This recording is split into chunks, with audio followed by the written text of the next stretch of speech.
যদি তোমাদের 1 থেকে 10 পর্যন্ত সংখ্যা দিয়ে দিই আর বলি এর যোগ করো, তাহলে কিন্তু তোমরা সহজেই ফটাফট যোগ করে দেবে। কিন্তু যদি বলে দিই ওই নাম্বারগুলো স্কোয়ার করে তারপর যোগ করো, তাহলে একটু মাথাটা চুলকাতে হবে, তাই তো?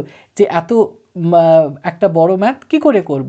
আজকে তোমাদের দেখাবো আমি একটা শর্টকাট রুল, যেটা দিয়ে তুমি খুব সহজে কিন্তু যে কোনো যতদূর নাম্বার দিয়ে দিক তাদের স্কোয়ারগুলোকে সাম করতে পারবে। তাহলে চলো দেখো, এখান থেকে এখানে কতগুলো নাম্বার আছে, 1 থেকে 10, কত সংখ্যা 10।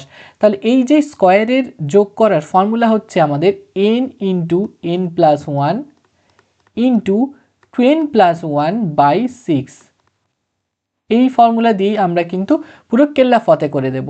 তাহলে এখানে n এর ভ্যালু আমরা কি বসাবো, 10। তাহলে 10 ইন্টু 11 ইন্টু এখানে 10 ইন্টু 21 বাই 6।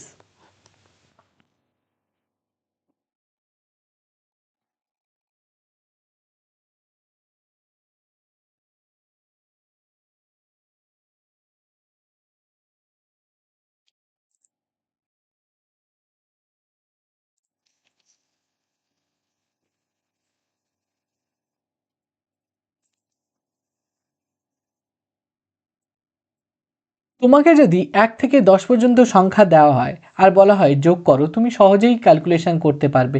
কিন্তু যদি বলা হয় যে সংখ্যাগুলোর স্কোয়ার করে তারপর যোগ করো, তখন একটু মাথা চুলকাতে হবে, তাই তো? আমি তোমাদের এখন এমন একটা শর্টকাট রুল দেখাবো, যেটা দিয়েই কিন্তু খুব সহজে 1 থেকে 10 পর্যন্ত সংখ্যা কেন, যে কোনো সংখ্যা, যতদূর সংখ্যা 1 থেকে সেটা 100 হতে পারে, যে কোনো সংখ্যার তুমি সমষ্টি করতে পারবে। তো চলো দেখে নিই কী ফর্মুলা।